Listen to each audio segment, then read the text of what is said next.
Finalmente o Campeonato Brasileiro está de volta. Eu confesso que eu já não aguentava mais a sequência de data FIFA. A importância desse jogo contra o Juventude ela é bem clara. O Fluminense tem muito mais pontos nos últimos 10 jogos do que o Juventude nos últimos 20 jogos. O Juventude teve um treinador novo que não mudou praticamente nada. A sequência de jogos atual do Juventude toma gol em praticamente todo o jogo e quando não toma é por incompetência do adversário. Mas tudo isso que eu tô falando aqui não vai fazer o Fluminense ganhar o jogo. O que vai fazer o Fluminense ganhar o jogo é bola na rede, atuação sendo soberano em cima do adversário. Isso o Zubeldia já fez por 2 vezes, ambas no Maracanã, quando venceu o Botafogo por 2-0, o Atlético Mineiro por 3-0 e segue no Maracanã como treinador com 5 gols marcados, nenhum sofrido, 2 vitórias em 2 jogos. O desempenho contra Sport e Mirassol fora de casa, nesse momento, tem que ficar guardadinho ali na caixinha do fora de casa. Isso é um problema para depois. A sequência atual é no Maracanã e começa hoje uma sequência que tem jogos contra o Vasco, contra o Internacional e contra o Ceará, incluindo o de hoje contra a equipe do Juventude. São 4 jogos no Maracanã. É essa arrancada que a gente precisa para estar na Libertadores 2025. E tudo que você precisa saber sobre o primeiro desses 4 jogos, você encontra aqui nesse vídeo de pré-jogo.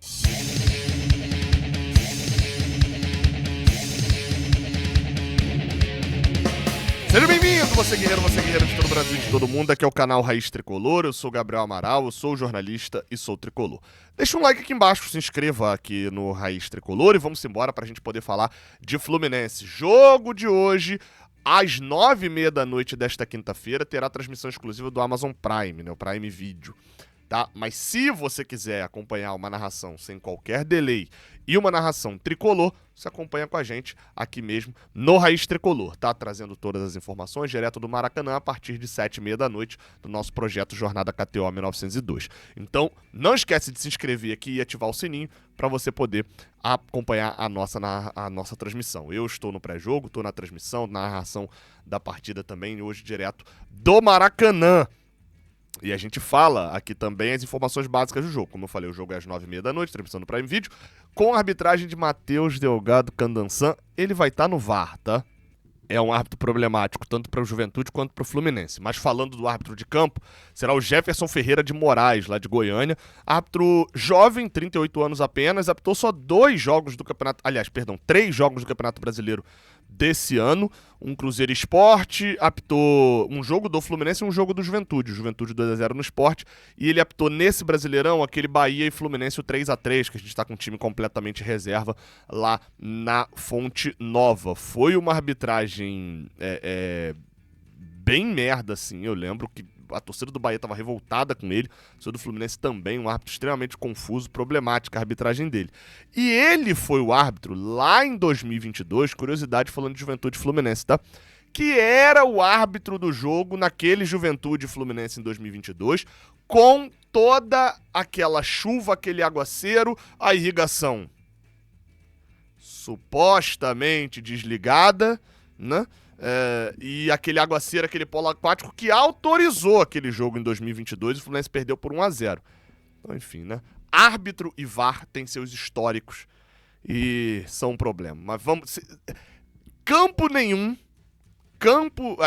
arbitragem nenhuma resiste a um jogo bem jogado por um time, já diria Edilson Pereira de Carvalho, que tentou roubar para um time e o time adversário meteu 4-1. Então, é só a gente jogar bola, né? Vamos lá, tá? A gente fala de tabela, porque a derrota pro Mirassol causou danos gigantescos ao Fluminense. Nesse momento, o Mirassol tem 49 pontos, que ganhou o Internacional na última quarta-feira. Era pro Mirassol ter ido a 46 e a gente, ao invés de ter 38, está com 41, né? Mas enfim, a distância neste momento do Mirassol pra gente é de 11 pontos. Óbvio que a gente tem 2 jogos a menos, mas a gente ficou pra trás em relação ao Mirassol. A gente não tá mirando o G4 nesse momento. Nossa mira é no G6. E como eu falei na abertura, a sequência de jogos em casa ela é crucial pro Fluminense alcançar isso, tá? Juventude, clássico com o Vasco e os jogos contra o Internacional e o jogo atrasado da 12ª rodada contra o Ceará são cruciais. Óbvio, é difícil fazer 12 pontos, 4 vitórias seguidas, Mas é o momento para fazer isso. Depois disso, a gente vai ter uma sequência de jogos mais chatos. Seja o Ceará lá no Castelão, o próprio Mirassol no Maracanã é um jogo chato também. Tem Cruzeiro, tem Palmeiras, tem Flamengo. Até o próprio Grêmio que tá lá embaixo a gente pega na Arena do Grêmio. O jogo contra o Bahia também, que é um dos que tá ali brigando ali em cima. Então, a gente tá falando de jogos complicados depois dessa sequência de 4 no Maracanã, sequência de 4 jogos no Maracanã. Agora, para este jogo, a nossa meta é vencer. Não tem como ser outra. Nessa rodada, o Mirassol tinha um jogo não tão difícil, mas obviamente mais difícil que o nosso, que era o Inter lá jogando em casa. Ganhou. O nosso outro adversário ali desse bolinho é o Botafogo. Tinha um jogo difícil. Tomou 3-0 do Flamengo em casa. E o Bahia tem um clássico também. Tem Bavi nessa quinta-feira, que a gente tá fechadaço com vitória. Ou seja, os 3 adversários tinham jogos mais difíceis que a gente. A gente precisa entrar em campo e fazer a nossa parte. O outro adversário nosso é o São Paulo, que vai visitar o Grêmio também lá no Sul. Do nosso grupinho, só a gente tem um jogo onde a gente é amplamente favorito. E precisamos exercer isso, até porque, olha pra trás aí, segunda-feira tem Fluminense e Vasco. Se a gente tropeçar no jogo desta quinta-feira, a gente entra em campo segunda-feira com o Vasco podendo nos ultrapassar no Brasileirão. Tomou susto? Pois é. Se a gente não ganhar o Juventude hoje, o jogo de segunda-feira, pro Vasco, se eles vencem, eles passam a gente. E aí? E aí? Como é que a gente entra num jogo dessa maneira? Não dá pra aceitar algo que não seja vitória hoje.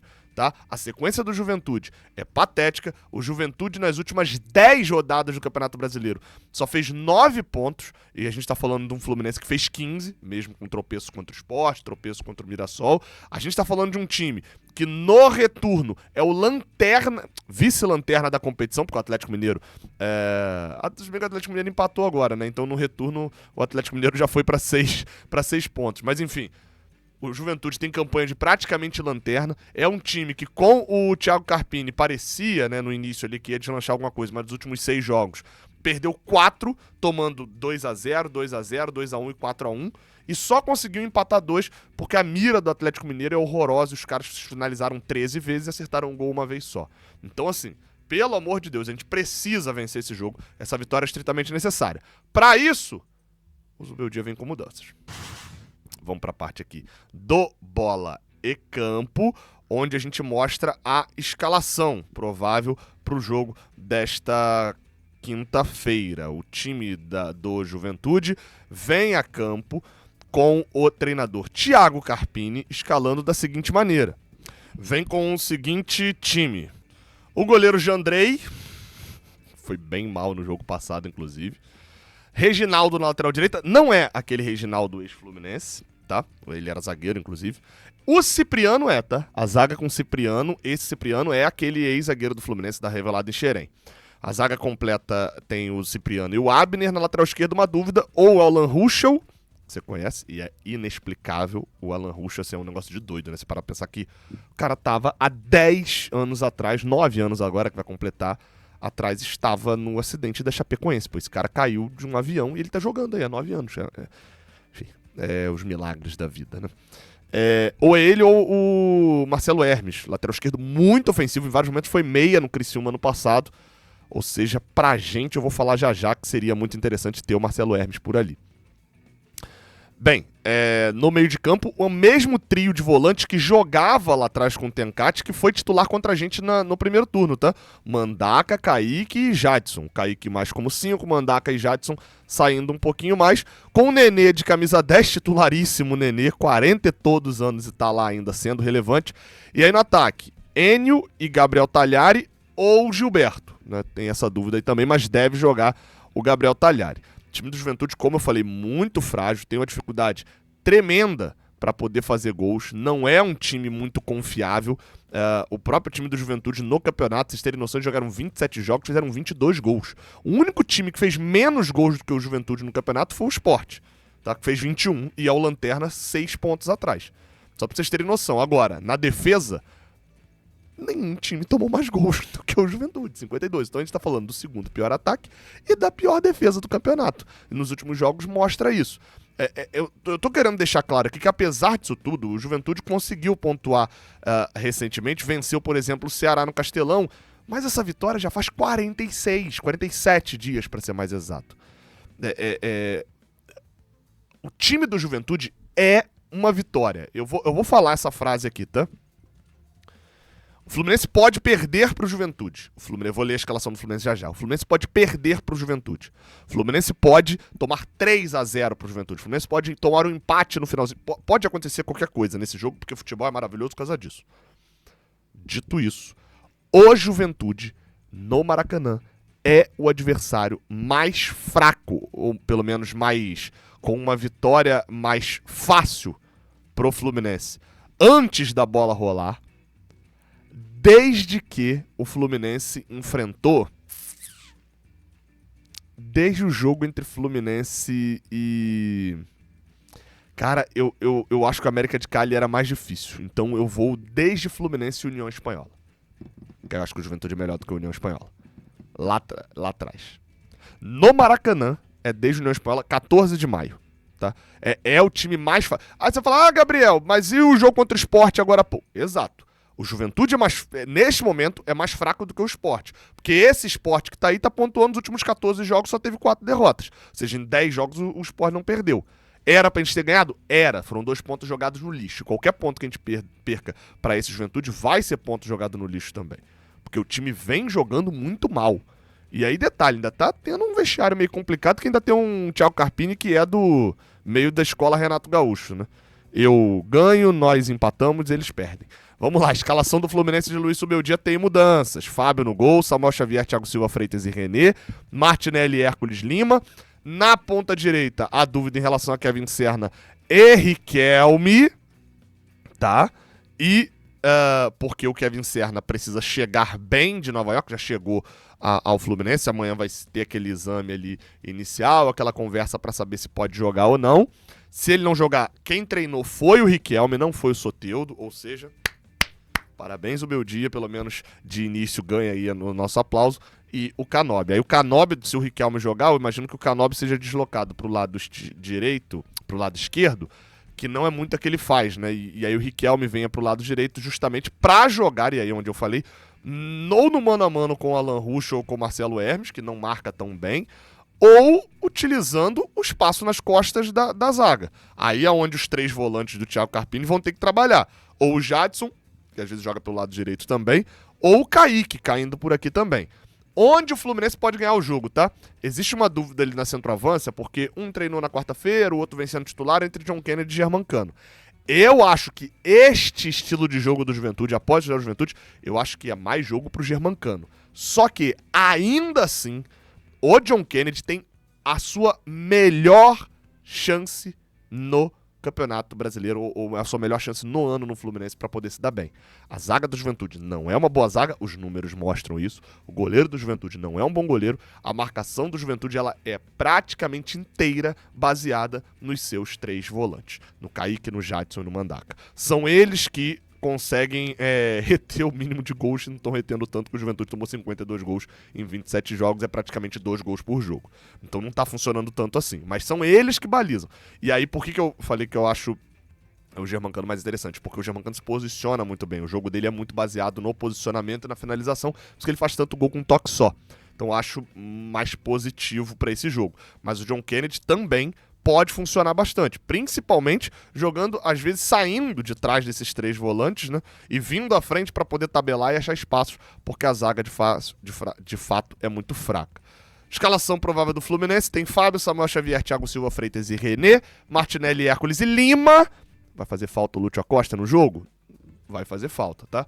Mas o Lima tem cumprido bem. O Lúcio Acosta não treinou durante a semana praticamente inteira, tava ali com uma sobrecarga, né?